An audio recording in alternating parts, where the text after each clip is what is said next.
اعوذ باللہ من الشیطان الرجیم، بسم اللہ الرحمن الرحیم۔ السلام علیکم اسٹوڈنٹس، کیا حال ہے سب کا؟ سب خیریت سے ہیں؟ جماعت چہارم ویک 4 سبجیکٹ اردو، میں آپ کی teacher from allied school superior بحریہ کیمپس لاہور۔ ہمارا آج کا عنوان ہے خدمت گار کون۔ سب سے پہلے ہم اس عنوان پہ تھوڑی سی بات چیت کریں گے، اس کے بعد پھر ہم اپنی پڑھائی سٹارٹ کریں گے۔ اس سبق میں ہم پڑھیں گے کہ کس طرح ہم چھوٹے چھوٹے اعمال سے دوسروں کی خدمت کر سکتے ہیں اور دوسروں کے کام آ سکتے ہیں۔ اسلام ہمیں دوسروں کے ساتھ نیکی کرنے کا درس دیتا ہے۔ ایک مشہور قول ہے کہ ہم میں سے وہی زندہ رہے گا جو دلوں میں زندہ رہے گا، اور دلوں میں وہی لوگ زندہ رہتے ہیں جو آسانیاں بانٹتے ہیں۔ ہمیں بھی ضرورت مند کی مدد کرنی چاہیے، بیمار کی خدمت کرنی چاہیے۔ اللہ تعالیٰ ان چیزوں سے بہت خوش ہوتا ہے اور پھر اجر دیتا ہے۔ آج ہم کسی کے ساتھ نیکی کریں گے، اس کے کام آئیں گے، تو کل کو کوئی ہمارے بھی کام آئے گا۔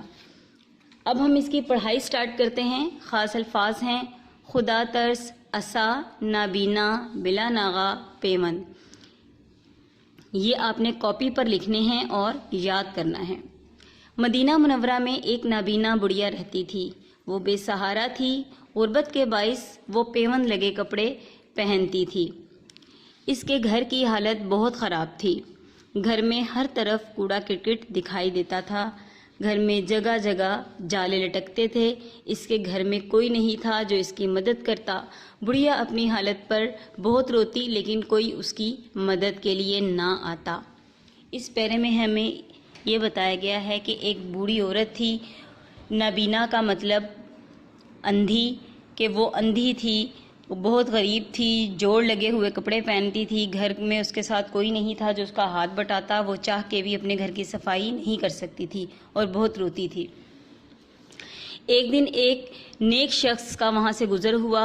بڑھیا بے بسی کی حالت میں چرپائی پر پڑی تھی۔ سارا گھر کوڑا کرکٹ سے بھرا ہوا تھا۔ پانی کا گھڑا بھی خالی تھا۔ اسے یہ دیکھ کر بہت افسوس ہوا۔ اس نے گھر کو صاف کیا، گھڑے میں پانی بھر دیا، بڑھیا کا ہاتھ منہ دھلایا، اسے کھانا کھلایا اور بڑھیا کا عصا صاف کر کے چارپائی کے پاس رکھ دیا۔ اب وہ شخص بلا ناغہ وہاں آتا اور خاموشی سے گھر صاف کرتا، گھڑے کو پانی سے بھرتا اور بڑھیا کو اپنے گھر سے لایا ہوا کھانا کھلا کر وہاں سے رخصت ہو جاتا۔ بڑھیا کھانا کھا کر اللہ کا شکر ادا کرتی اور نماز پڑھ کر اس شخص کو دعائیں دیتی تھی۔ اس شخص نے نہ اپنے بارے میں بتایا اور نہ بڑھیا نے اس سے کچھ دریافت کیا۔ اب اس پیرے میں یہ ہے کہ اللہ تعالیٰ نے بڑھیا کی غیبی مدد کی۔ ایک نیک شخص کو وہاں سے گزر ہوا، اس شخص کا، اس نے دیکھا کہ بڑھیا کس حالت میں پڑی ہوئی ہے، گھر گندا ہے، پانی پینے کے لیے گھڑے میں ہے نہیں، تو اس نے یہ سب کچھ دیکھ کر اس کے گھر کی صفائی کی، اس کا ہاتھ منہ دھلایا، کھانا وغیرہ کھلایا اور چلا گیا گھر سے۔ ایک دن حضرت عمر رضی اللہ تعالیٰ عنہ کا وہاں سے گزر ہوا۔ وہ بڑھیا کے پاس آئے۔ انہیں حیرت ہوئی کہ نابینا ہونے کے باوجود بڑھیا کا گھر کیسے صاف ستھرا ہے اور گھڑے میں پانی کہاں سے آتا ہے۔ حضرت عمر رضی اللہ تعالیٰ عنہ کے پوچھنے پر بڑھیا بولی، میں اس شخص کو نہیں جانتی۔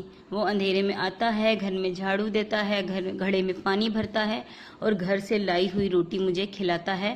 وہ خدا ترس اور نیک آدمی ہیں، خدا اسے نیکی کا اجر دے۔ حضرت عمر رضی اللہ عنہ سوچ میں گم ہو گئے کہ ایسا نیک کام کرنے والا شخص کون ہو سکتا ہے۔ اس شخص کے بارے میں معلوم کرنے کے لیے وہ رات کے آخری پہر بڑھیا کے گھر کے پاس چھپ کر بیٹھ گئے۔ بڑھیا کی خدمت کرنے والا شخص ابھی تک نہیں پہنچا تھا۔ کچھ دیر کے بعد وہ شخص آیا اور اس نے معمول کے مطابق جھاڑو دیا، گھڑے میں پانی بھرا، بڑھیا کو کھانا کھلایا اور عصا صاف کر کے چارپائی کے ساتھ لگایا۔ حضرت عمر رضی اللہ تعالیٰ عنہ اس شخص کو دیکھتے رہے۔ وہ خاموشی سے اپنا کام کر کے چلا گیا۔ بڑھیا کی زبان پر اس کے لیے دعائیں ہی دعائیں تھیں۔ حضرت عمر رضی اللہ عنہ نے اس خاموش خدمت گار کو غور سے دیکھا تو وہ خلیفہ اول امیر المومنین حضرت ابو بکر صدیق رضی اللہ تعالیٰ عنہ تھے۔ حضرت ابو بکر صدیق رضی اللہ تعالیٰ عنہ ہر وقت خدمت خلق میں مصروف رہتے تھے۔ حضرت عمر رضی اللہ تعالیٰ عنہ نے یہ دیکھ کر کہا کہ یہ نیکی میں حضرت ابو بکر صدیق رضی اللہ تعالیٰ عنہ سے آگے بڑھنا بہت مشکل ہے، اللہ تعالیٰ انہیں جزائے خیر دے۔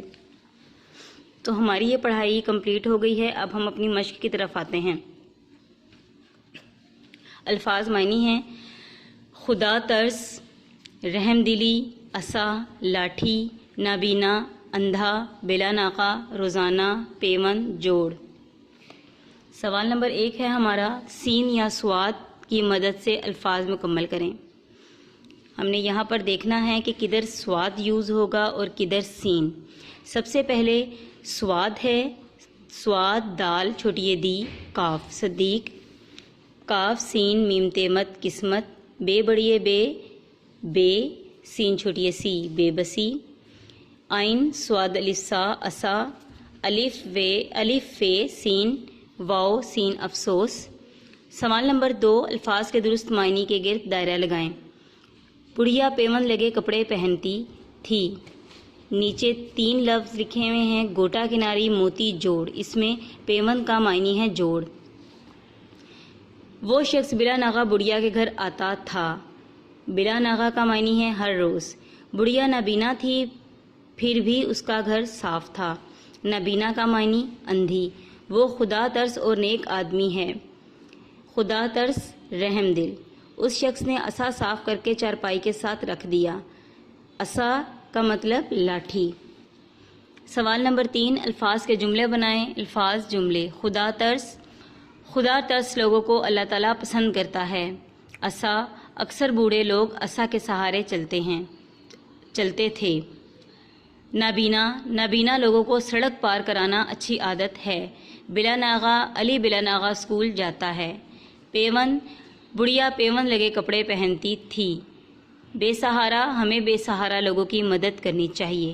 سوال نمبر 4 ہے، سوالات کے جوابات دیں. سوال نمبر 1، بڑھیا کا گھر کیسا تھا؟ جواب: بڑھیا کے گھر کی حالت بہت خراب تھی. سوال نمبر 2 ہے، خاموش خدمت گزار کا کیا نام تھا؟ جواب ہے امیر المومنین حضرت ابوبکر صدیق. سوال نمبر 3 ہے، بڑھیا کس شہر میں رہتی تھی؟ جواب ہے بڑھیا مدینہ منورہ میں رہتی تھی. سوال نمبر 4، حضرت عمر نے حضرت ابوبکر صدیق رضی اللہ تعالیٰ عنہ کو دیکھ کر کیا سوچا؟ جواب: نیکی میں حضرت ابوبکر صدیق رضی اللہ تعالیٰ عنہ سے آگے نکلنا بہت مشکل ہے، اللہ انہیں جزا دے. اب ہمارا یہ سبق کمپلیٹ ہو گیا ہے، مشق بھی ہو گئی ہے. اب جب آپ لوگ کاپی پر لکھیں گے، تاریخ ڈالیں گے، حاشیہ ڈالیں گے، اپنے عنوان کا نام لکھیں گے، خدمتگار کون. پھر اب آپ نے سارا یہ جب لکھ لیں گے، پھر ہم لاسٹ میں ایک چھوٹی سی لائن لگائیں گے جس کو اینڈنگ لائن کہتے ہیں. آپ نے یہ اچھے طریقے سے صاف ستھرا لکھنا ہے اور اسے یاد کرنا ہے، اور یہ میں نے چیک کرنا ہے. ٹھیک ہے، انشاءاللہ جب آپ لوگوں کی خیر خیریت سے اسکول کھلیں گے جب. ٹھیک ہے، اوکے بچوں، تھینک یو، اللہ حافظ.